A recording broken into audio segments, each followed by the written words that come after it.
ఓం నమః శివాయ. ఓం నమో నారాయణాయ.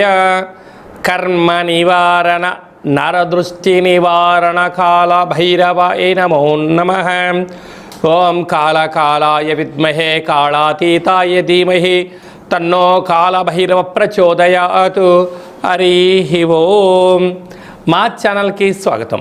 చూస్తున్న వీక్షకులకు ప్రేక్షకులకు ప్రియ కాళభైరవ భగవద్బంధులకి స్వాగతం పలుకుతూ మమ్మల్ని ఎంతగానో ఆదరిస్తూ ఉండబడినటువంటి ప్రియ సోదర సోదరీమణులకు జ్యోతిష్య అభిమానులకు సనాతన ధర్మ సంరక్షకులు అందరికీ కూడా జ్యేష్ఠమాస పూర్ణిమ జ్యేష్ఠాభిషేక ఆశీస్సులు అని చెప్పి గమనించాలి.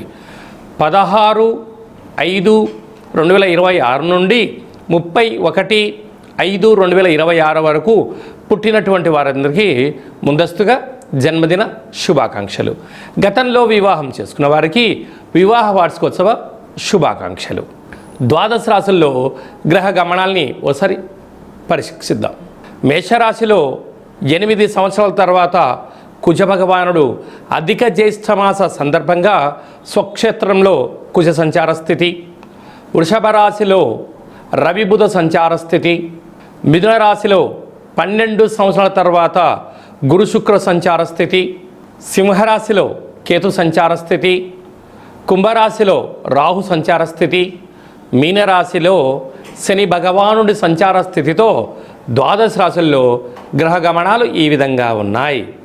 మిథున రాశి వారికి ఎప్పుడూ లేనటువంటి విధంగా అద్భుతమైన సువర్ణపు యుగంగా ఈ సమయం శుభతరుణం అని చెప్పి గమనించాలి. మిథున రాశిలో ఏ నక్షత్రాలు వస్తాయనగా మృగశిర నక్షత్రంలోని 3వ పాదం 4వ పాదం, ఆరుద్ర నక్షత్రంలోని 4 పాదాలు, పునర్వసు నక్షత్రంలోని 1, 2, 3 పాదాలు కలిపితే మిథున రాశి.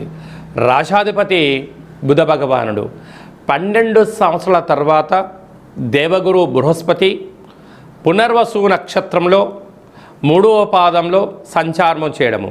కేవలం ఈ 15 రోజుల తర్వాత ఆయన రాశి నుంచి వదిలి కర్కాటక రాశిలోకి మారడం జరుగుతుంది. అలాంటి కాల సమయంలో శుక్ర భగవానుడు దేవగురు బృహస్పతితో సంచారం చేయడము సువర్ణపు యుగము. కొత్త పనులు ప్రారంభించడం, బంగారు ఆభరణాలు కొనడం, షేర్లు క్రయ విక్రయాలు యోగించడం, కొత్తగా ఆఫీసులు ప్రారంభించడం, బ్యాంకు యొక్క లావాదేవీలు సమయానికి ధనమందడం, సమాజంలో ఎనలేనటువంటి కీర్తి ప్రతిష్టలు, ఐశ్వర్యంగా ఆనందంగా సకుటుంబ సపరివార సమేతంగా ఆధ్యాత్మికమైన తీర్థయాత్రలు చేయడానికి ఇది మంచి సమయం అని చెప్పి కూడా గమనించగలగాలి. తృతీయంలో కేతు సంచార స్థితి. భాగ్యంలో విశేషమైనటువంటి రాహు సంచార స్థితి. రాహు కేతుల మధ్యన సకల గ్రహాలు ఉన్నాయి కనుక ప్రేమికులు చాలా జాగ్రత్తగా ఉండాలి. భార్యాభర్తల మధ్య అన్యోన్యత చాలా అవసరం. నమ్మకమే జీవితంగా ఉండగలగాలి. పార్ట్నర్షిప్ బిజినెస్ కార్యక్రమాలు చేసేటువంటి కాల సమయంలో కొన్ని విషయాలను చూసినా చూడనట్టు వదిలేయాలి. విననట్టు వదిలేయగలిగితేనే జీవితము నదిలో నావ సాగినట్టు సాగుతుంది. తేడా వచ్చిందనుకోండి, మానసికమైన అనారోగ్యంతో కుమిలిపోతూ అనేక రకాలమైనటువంటి శత్రువులను పెంచుకోవడం. శత్రువులు అంటే బయట ఎక్కడో కాదు, నీ మనస్సే నీ శత్రువు. నువ్వు కొన్ని చూసినటువంటివి మళ్ళీ వాటిని రిపీట్ చేసుకోవడము, విన్న మాటలే మళ్ళీ వినడం వలన నిద్రలేని రాత్రులు గడపడం, దీర్ఘకాలిక వ్యాధులు వచ్చే అవకాశాలు అధికంగా ఉంటుంది. తస్మాత్ జాగ్రత్త. అలాగే విశేషంగా 8 సంవత్సరాల తర్వాత అధిక జ్యేష్ఠ మాసంలో కుజుడు స్వక్షేత్రకంగా ఉండడం ఇది మంచి కాలము. స్థిరాస్తులు చరాస్తులు లాభకరమైన కాలము. వ్యయంలో బుధాదిత్య రాజయోగం ఉంది కనుక ఆచితూచి మాట్లాడడం, సత్ప్రవర్తన, ఆరోగ్య విషయాలు పాటించగలగాలి. కనుక ఈ జ్యేష్ఠమాస పూర్ణిమ సందర్భంగా వెడల్పాటి పాత్రలో పచ్చిపాలను పోసి తులసి ఆకులను ఆకులు ఆకుపచ్చగా ఉంటాయి అందులో వేసి ఆ చంద్రుని చూసి నమస్కారం చేసుకొని ఆ తీర్థం స్వీకరించినట్లయితే అద్భుతమైన అష్ట ఐశ్వర్యాలకు, మంచి బుద్ధి, మంచి సత్ప్రవర్తనతో అనంతమైన కోట్ల రూపాయలు సంపాదించే మేధా సంపత్తి ఈ మిథున రాశి వారి సొంతం అవుతుందని చెప్పి గమనించాలి. మే నెలలో ద్వితీయార్థంలో ముఖ్యమైన పండుగల గురించి క్లుప్తంగా సవివరంగా సంపూర్ణంగా తెలుసుకుందాం.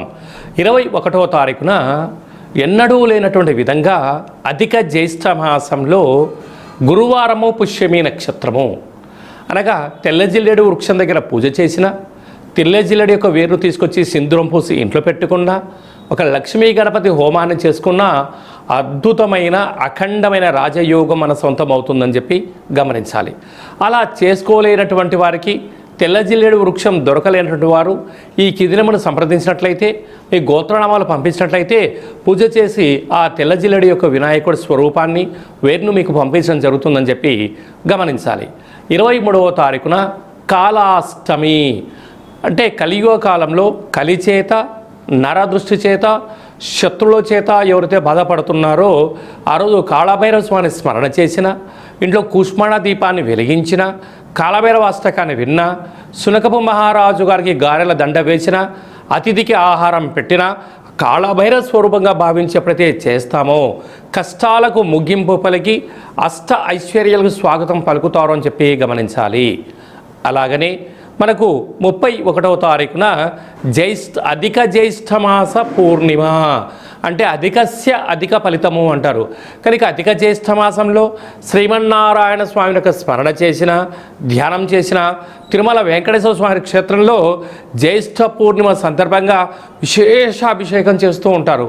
కనుక మన గృహంలో వెంకటేశ్వర స్వామివారి స్మరణ, పూజను, ఒక తులసిమాలను సమర్పించిన అంతే పుణ్య ఫలితం ఉంటుందని చెప్పి గమనించాలి.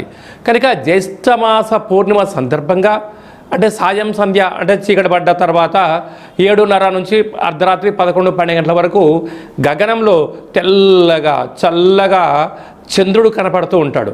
కనుక ఒక వెడల్పాటి పాత్రలో పాలు పోసి అందులో 1 కానీ 5 కానీ శక్తి అనుసారంగా కొన్ని ముత్యాలు వేసి మీ మనసులో కోరిక కోరుకొని ఆ చంద్రభగవానికి నమస్కారం చేసుకొని ఈ యొక్క పాలను తులసి వృక్షానికి పోసినట్లయితే అద్భుతమైన ఐశ్వర్యము, లక్ష్మీ కటాక్షము, శ్రీమన్నారాయణుడి యొక్క ఆశీస్సులు ఉంటాయని చెప్పి గమనించాలి.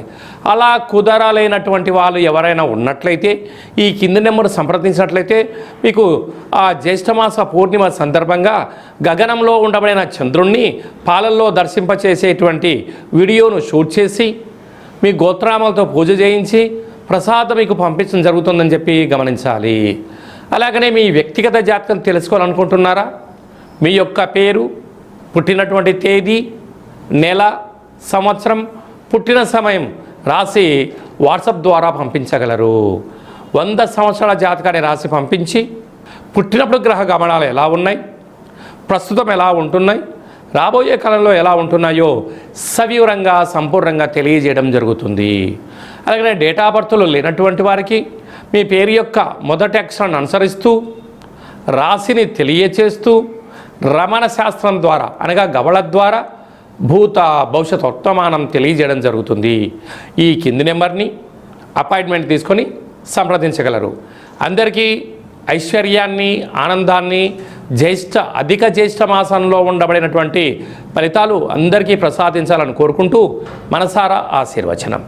శతమానం భవతి శతాయు పురుష సతేంద్రియ ఆయుష్యేవేంద్రియే ప్రతిష్టతి ధనం ధాన్యం బహుపుత్రలాభం శత సంవత్సరం దీర్ఘమాయు సర్వే జనా సుఖినో భవంతు లోకా సమస్తా సుఖినో భవంతు సర్వం కాళభైరవ దేవతార్పణమస్తు. హరి ఓం. ఈ వీడియో నచ్చినట్టయితే లైక్ చేయండి, అనేక హిందూ భగవద్బంధులకి షేర్ చేయండి. ఆధ్యాత్మిక భక్తి సమాచారాన్ని అందరికన్నా ముందుగా మీరు వినాలి అనుకుంటున్నట్లయితే మా ఛానల్ని సబ్స్క్రైబ్ చేసుకొని గంట సింబల్ ప్రెస్ చేసి ఆల్ అనే బటన్ని నొక్కి ఈ యొక్క ఆధ్యాత్మిక సమాచారాన్ని అందరికీ తెలియజేయ. సర్వే జనా సుఖినో భవంతు.